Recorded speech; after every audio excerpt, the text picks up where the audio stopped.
कब की ठाड़ी देखे रहा, क्या मेरे लाल कवन चुकी वही, क्या मुझे पास तिबेर लगाए।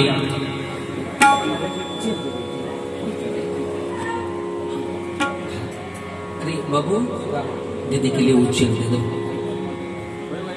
हाँ वही,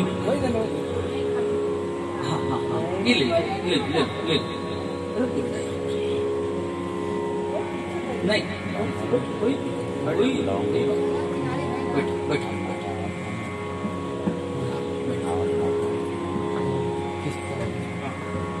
हरे बीन रैया न जाए धीरा, कब की ठाड़ी देखे रहा, क्या मेरे लाल कवन चुके भई, क्या मुहे पास तिबेर लगाए। कोई सखी हरि जाओ बुलावन, बार ही डारो उस परतन, क्या मेरे लाल कवन चुके भई, क्या मुहे पास तिबेर लगाए। तो का प्रभु कब देखे पाऊं, पास आऊं फिर न जाऊं, क्या मेरे लाल कवन चुकी भई, क्या मोरे पास तिबेर लगाई। विठला विठला पांडुरंगा करो प्रथम नमन, पांडुरंगा करो प्रथम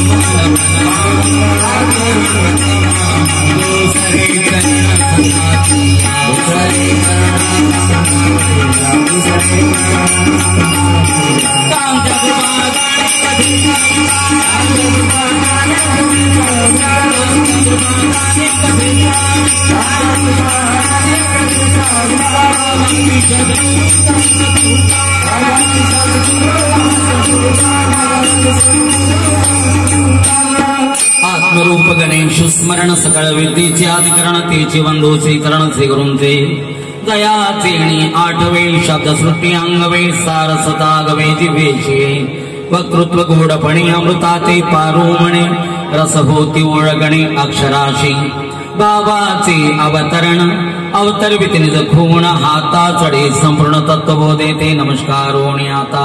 ओम नमो ज्ञानेश्वरा, ओम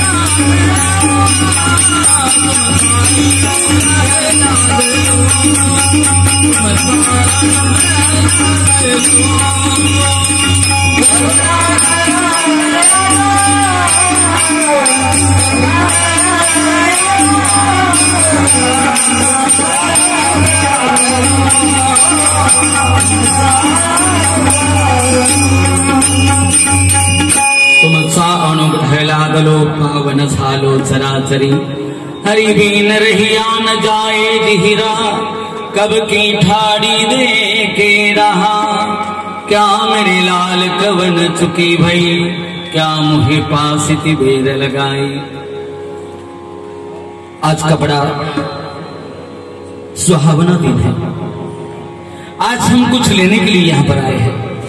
प्राय आज आपको एक अचंबा लगा होगा कि हर दिन तो महाराज बैठकर प्रवचन सुनाया करते थे, आर्गन लगी जाती थी, बगल में तबले वाले भैया साथ देते थे, संगीत में कथा का निरूपण करते हुए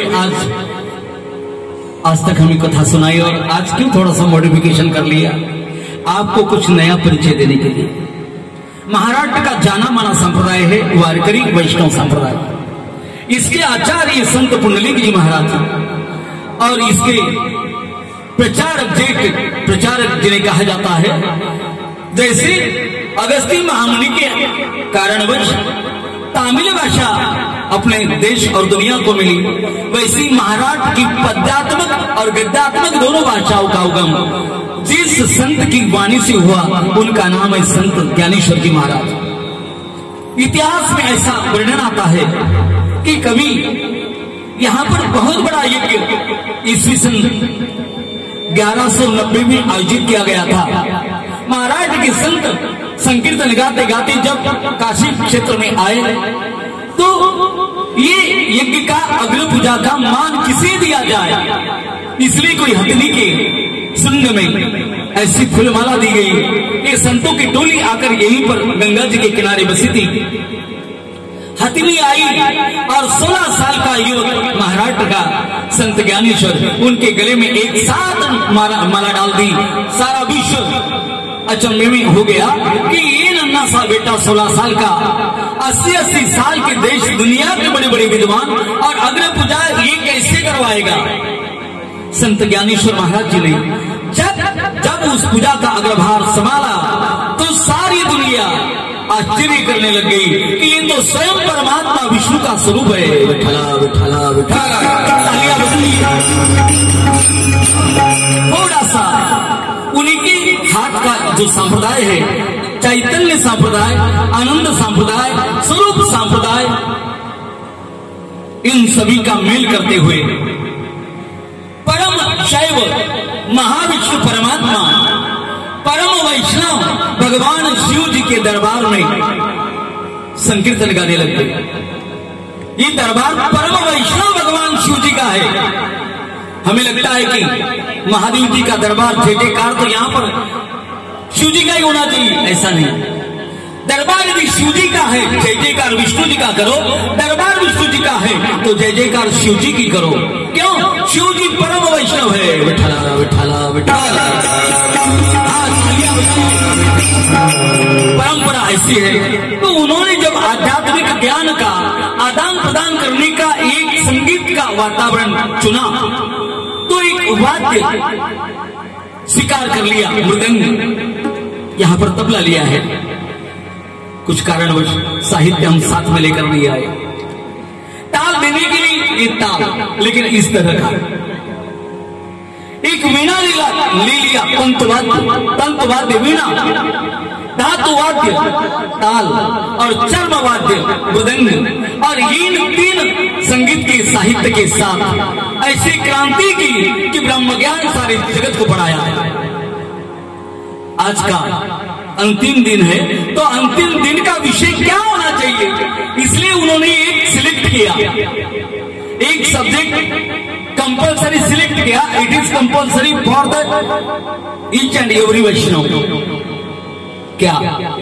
किसी यज्ञ का समारोह हो तो यज्ञ देवता भगवान श्री कृष्ण है, उन्हीं भगवान श्री कृष्ण का बाल चरित्र जिस समय ब्रह्मदेव जी का मान मर्दन करते हुए ग्वाल बालों को भोजन देते समय इंद्र को पराजित किया, ब्रह्मदेव जी को भी पराजित किया और अपने ग्वाल सखाओं को भगवान ने भोजन खिलाया।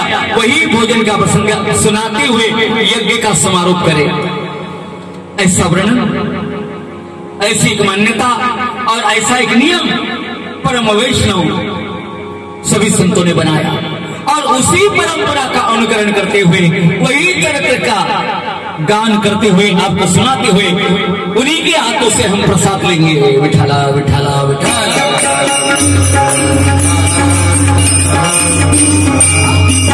क्या भोजन किया ये बात महत्व नहीं रखती, भोजन में क्या क्या पदार्थ थे ये बात मायना नहीं रखती, लेकिन किसके साथ में बैठकर हमने भोजन किया ये बात जरूर मायना रखती है।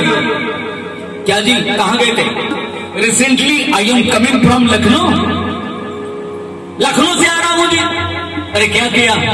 सम्माननीय जोगी जी, सम्माननीय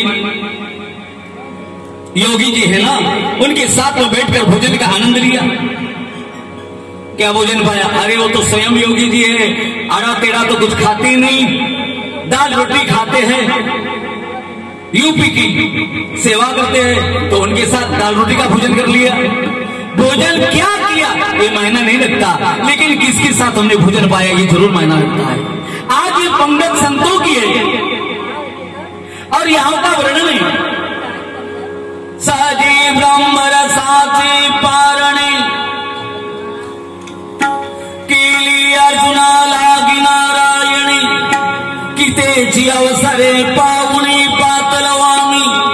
ये तो ब्रह्म रस का भोजन देने की पंगत है, परोसने वाले संत है और उन संतों की पंगत में बैठकर ब्रह्म रस का भोजन करने का हमें सुअवसर आया।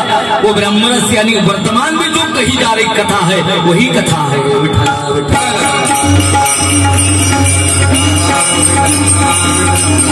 ये कथा शिव जी को बड़ी प्यारी लगती है, बड़ी प्यारी। कीर्तन गाते हैं स्वयं भगवान। जमुना जी का पावन किनारा, बैठी सारी ग्वाल बालों की मंडली उनके सुमर्द में खड़े हैं लाडले कन्हैया, सबको दे रहे अपने हाथ का भोजन। लेकिन उस समय वो प्रसाद पाने के हम अधिकारी नहीं हो पाए। तो इस भागवत कथा के अंतिम क्षण में आप सभी को बुला लिया। अरे भैया, उस समय आप जमुना जी में थे ना, तो भोजन नहीं ले पाए, आज आ जाओ, मैं स्वयं यहां पर खड़ा हूं गंगा जी के किनारे निवृत्ति भैया के निवास पर, और स्वयं मैं आपको अपने हाथों से प्रसाद दूंगा। आज तो प्रसाद देने के लिए भगवान है और प्रसाद पाने के लिए हम लाडले भक्त यहाँ पर विराजमान है।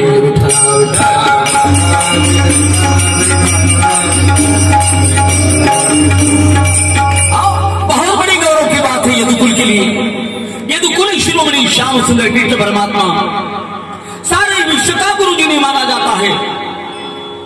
कृष्णम वंदे जगत गुरु। मुझे तो लगता है जितने हमारे यदुकुल के यदुवंशी है दुनिया के वर्तमान में यहाँ पर जो उपस्थित है, सबको मैं वंदन करता हूँ, क्योंकि आज का ये कीर्तन या 7 दिन की कथा यदुकुल का गौरव ही गाने वाली है। जो यदुकुल का गौरव गाते हैं उन्हें यमराज हाथ नहीं लगाता।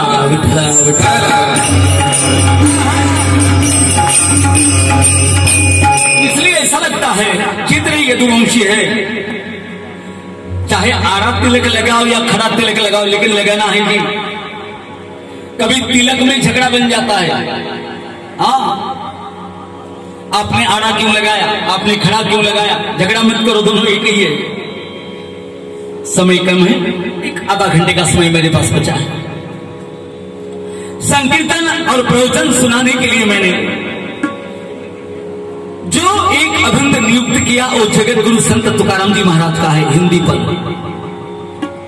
इस पद में गाया गया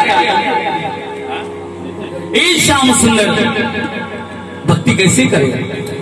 अरे बगैर आपके मेरा जो जीवन है रहने के लिए नहीं आया।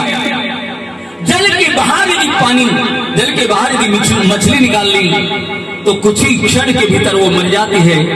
एक ऊपर ए श्याम सुंदर, ए नंदन नंदन, सारी गोपिकाएं कहने लग गई, बिना तेरे भक्ति के हमारा जीवन निरर्थक हो जाएगा, हम तो मर जाएंगे। ए गोपाल, प्रसंग ऐसा आता है। क्यों ऐसा कहा? भगवान की भक्ति के बिना जिंदगी जीना हमारे सभी सद्भक्तों के लिए बहुत कठिन बात हुआ करती है। गोपिकाओं का मन इतना भगवान से एकत्रित और एक रस हुआ है, जैसा नमक पानी में डालने के बाद अलग नहीं किया जा सकता, वैसे भक्ति करने वाले सारे भक्त और गोपिका भगवान से इतनी एक रस हुई है कि बगैर भगवान के एक सेकंड भी उनकी जिंदगी जीना उनके लिए कठिन बात है।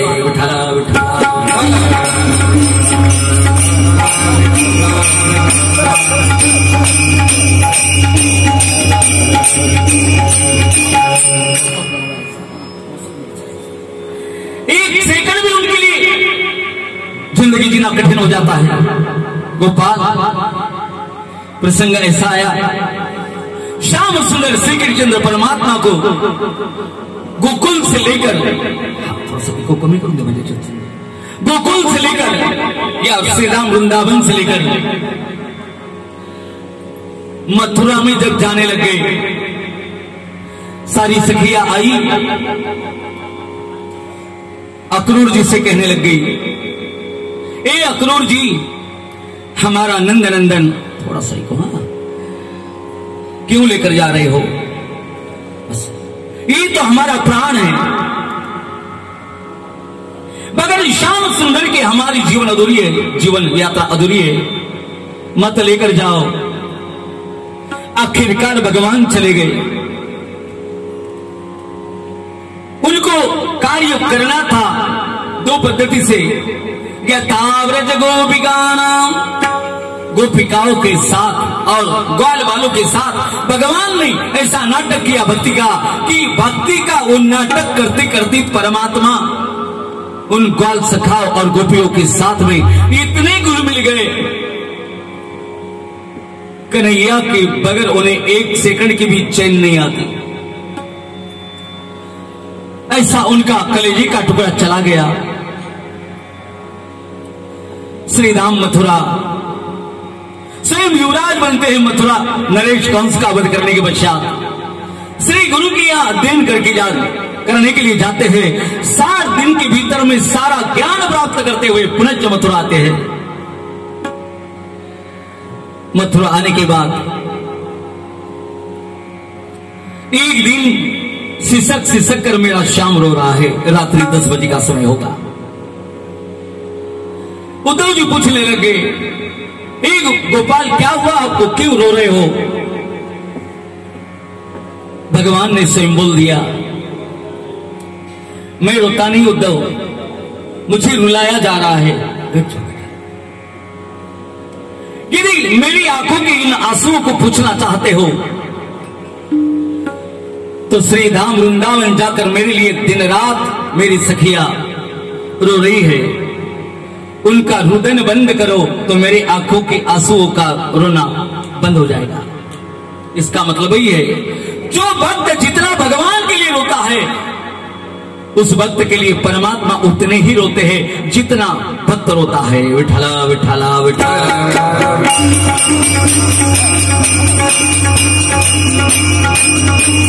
स्वयं रोते हैं मेरे परमात्मा, लेकिन स्वयं आप उनके लिए रोना आरंभ करो तो परमात्मा आपके लिए रोना आरंभ कर दे। हमें तो आंखों में आंसू ही नहीं आते। पहले तो भगवान की पूजा करने का मन ही नहीं होता। पैसे ने पागल बनाया सबको। रात की नींद में भी फोन तो भी पैसा, दिन में उठे तो भी पैसा, दिन भर व्यवहार करे तो भी पैसा, रात को सोते हैं तो भी पैसा और सुबह उठते हैं तो भी पैसा। ये पैसे ने सबको पागल बना दिया। इसको माया कहा जाता है वेदांत शास्त्र में। और कभी कभी संतों ने पेट बताया है, ये पेट बड़ा बाका लगा करता है सबसे धोखा। ये पेट ने हमें पागल बना दिया। ये पेट का एक बिल्लस भर गड्ढा अन्न से भरने के लिए दिन रात हमारी दौड़ लगाना चालू है। बस दिन रात श्याम सुंदर कृष्ण परमात्मा, उनके लिए पागल बनी सारी सखियां दिन रात रोती है। श्याम सुंदर रोने लगे। उद्धव जी पूछते, क्यों रो रहे हो कन्हैया? गोपाल क्या हुआ? रोने की वजह क्या है? क्या किसी सेवक ने आपका अपना अपमान किया? नहीं, दरअसल मेरा किसी ने अपमान नहीं किया। रोने की वजह क्या है? गोपिकाओं का मेरे प्यार में रोना। तो ऐसा करो, आप मेरे रुदन को रोकना चाहते हो, रोना रोते हुए देखना नहीं चाहते, तो गोपिकाओं को समझाने के लिए श्री राम वृंदावन जाइए। उद्धव जी कहने लगे, मैं इतना पढ़ा लिखा हूं, I am well educated my self, I am well qualified man. मैं इतना पढ़ा लिखा हूं और वो ग्वालिनिया जिन्हें ना पढ़ना आता ना लिखना आता, कभी काशी मिट्टी में जाकर अध्ययन भी नहीं किया। मैं तो स्वयं बृहस्पति जी का चेला हूं और उन ग्वालिनों को क्या ब्रह्म ज्ञान पढ़ाओ? भगवान यही चाहते हैं कि पढ़े लिखे आदमी को अपने क्वालिफिकेशन का जरा घमंड होता है। मैं पढ़ा हूं, पेचू में मैंने इतनी डिग्री हासिल की, घमंड हुआ करता है। भगवान को हर चीज चलती है, लेकिन किसी आदमी को या किसी भक्त को हुआ घमंड बिल्कुल नहीं चलता। उद्धव जी को घमंड है, मैं बहुत पढ़ा हूं, 4 युगों से मैंने भगवान के साथ रिश्ता बनाया। कभी त्रेता युग में प्रहलाद था, कृता युग में प्रहलाद था, त्रेता युग में अंगद था, द्वापर युग में मैं स्वयं उद्धव बन गया। वही स्वयं कलयुग में संत नामदेव जी महाराज बने, तो दूसरा अवतार उनका संत तुकाराम जी महाराज का है। इतना ही दिन मेरा क्वालिफिकेशन है, तो उन गवार लोगों को मैं समझाऊं, ये बात संभव नहीं है। कॉलेज के प्रोफेसर को पहली दूसरी कक्षा को पढ़ाने के लिए भेजो तो उसको बड़ा अटपटा लगता है। हाँ, पढ़ाना कठिन होता है उन बच्चों को जिनको ABCD आती ही नहीं, या अ आ आता ही नहीं, क का आता ही नहीं, और कर्म से संबंधित ये सारी बातें हैं। हिंदी की पहली यदि 12 कड़ी लिखना चाहो, अ आ स्वर के बाद 12 स्वरों के बाद 36 व्यंजन आते हैं। तो 36 व्यंजन का पहला अक्षर होता है क। बराबर है ना? मैं गलत तो नहीं बोल रहा हूं? गलत तो नहीं बोल रहा हूं? 36 व्यंजनों का पहला अक्षर कौन सा होता है? क। उसके बाद में ख, उसके बाद में घ, उसके बाद में अंग। थोड़ा सा मेरे ऊपर ध्यान देना, मैं क्यों ये बोल रहा हूं। कोई मुझे महत्व की बात आपको समझाना, इसलिए मैंने ये बोल दिया। पहले क ये अक्षर क्यों पढ़ाया जाता है? क अक्षर पढ़ाने का मतलब है कर्म करो। उसके बाद में ख, कर्म करने के बाद खाना। नहीं तो दिन रात सो रहा है और खा रहा है बाप की जमा की हुई बैंक बैलेंस, और उसके ऊपर जिंदगी जी रहा है। दिन रात सोता है। क्या करता है क्या आपका बेटा? दिन रात नींद लेता है और जमाई देता है। क्या करता है आपका बेटा? बाप ने बहुत सारी स्टेट कमा कर रखी ना, दिन रात नींद लेता है और जमाई देता है। यही कर्म करने वाला श्रीमंत का बेटा हो, कोई काम का नहीं। विठला विठला विठला।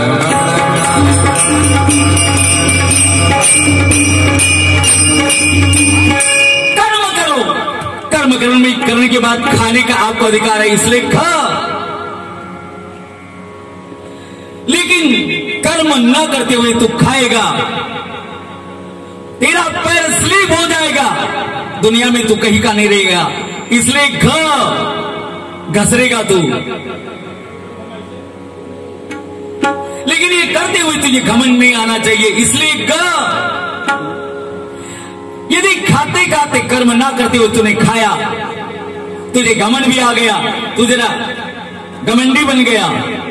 ये सारी चीजें यदि तेरे बीच में आ गई, क ख ग घ, कर्म ना करेगा और खाएगा तो तुझे घमंड भी हो जाएगा। घमंड यदि हुआ तो घसरेगा, स्लीप हो जाएगा, और ऐसा यदि हुआ तो अंग, तू मर जाएगा। इसलिए अंग विठला विठला विठला। कर्म प्रदान विश्व करी राखा, जो समय तुलसीदास जी वर्णन करते हैं, यहीं पर जिस काव्य का निर्माण हुआ। ए उद्धव, तूने बहुत सारा ज्ञान तो प्राप्त कर लिया, जा उन ग्वाल सखियों को नहीं रोने के लिए बोल दे। स्वयं चले गए। जरा उपरना दे दिया, गमछा दे दिया कन्हैया ने अपना, दिखने में बिल्कुल कन्हैया के जैसे थे। और जैसे पहुंचे श्री राम वृंदावन, रथ देखा, सारे सखा बोलने लग गए, आया रे अपना बचपन का यार, बचपन का दोस्त आया। सब ग्वाल बाल रास्ते के ऊपर खड़े हैं। All of them were waiting for the Lord Krishna. Kanhaiya के लिए राह देख रहे, लेकिन जैसा जैसा रथ करीब आया, नहीं यार कन्हैया नहीं है, कन्हैया होता तो रथ से छलांग लगाता, दौड़ कर आता, हमें अंक में भर लेता और गले से लगाकर बोलता, कैसे हो आप, हाउ डू यू डू, कैसे हो आप, स्वागत है आपका, न जाने कितने सालों से पहली बार मिल रहे। नहीं यार, ये तो कहीं नए नवेला आदमी लग रहा है। कुछ सखिया थी, वो बोल रही, बोले एक अक्रूर नाम का आदमी आया था तो हमारा सर्वस्व कन्हैया लेकर चला गया, अब तो सर्वस्व जहां से चला गया तो ये कोई नया नवेला आदमी आ रहा है, क्या लेकर जाना चाहता है? ए भैया रथ वाले, हमारा प्राण कन्हैया था, वो तो आप मथुरा वाले पहले लेकर चले गए हो, अब आप मथुरा से आ रहे हैं, तो ये मथुरावासी क्या लेकर जाना चाहते हो? चंबा बड़ा आश्चर्य हुआ, बड़ा वंडर हुआ।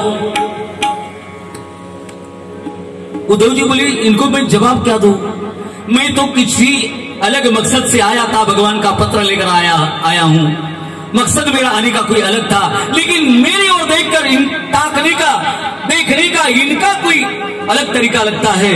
और स्वयं बोल दिया, ए भाई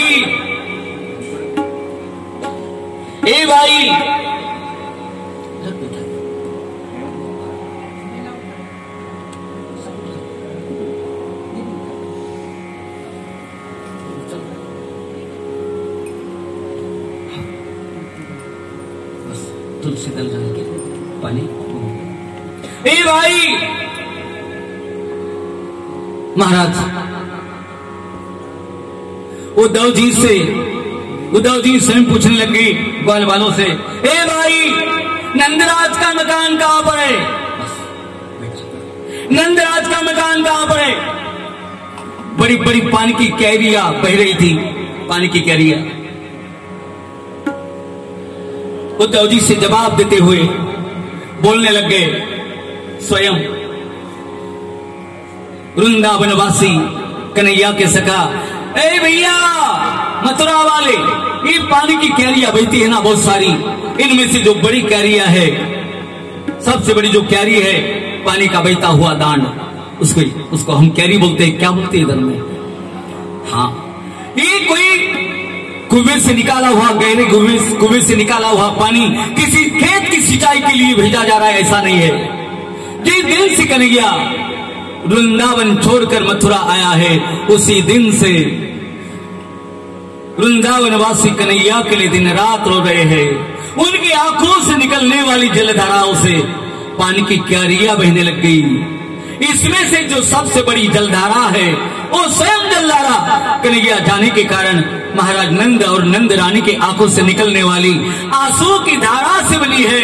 उस धारा की प्रवाह से आप जाओ, जहां से वो धारा चालू होती है वही नंदराज का वाड़ा है। विठला विठला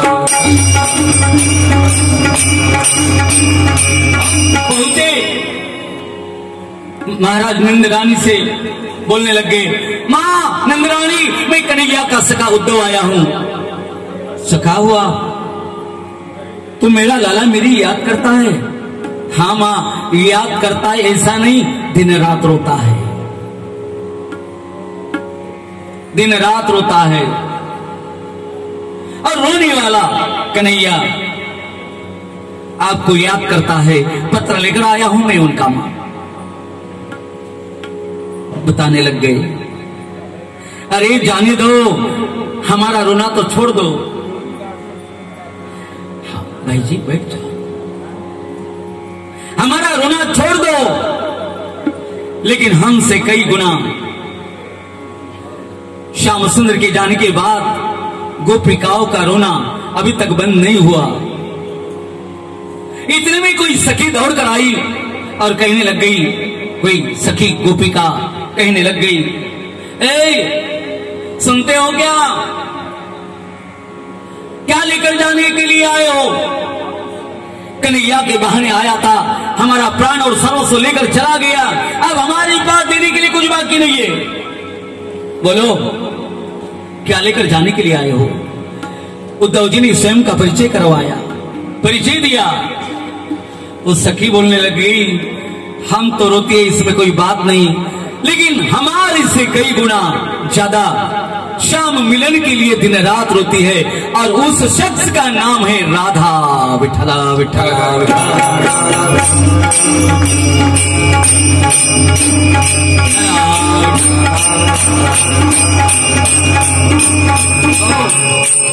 राधा है उनका नाम। आइए भाई जी बैठिए, थोड़ा सा 1-20 मिनट का समय लूंगा, आइए।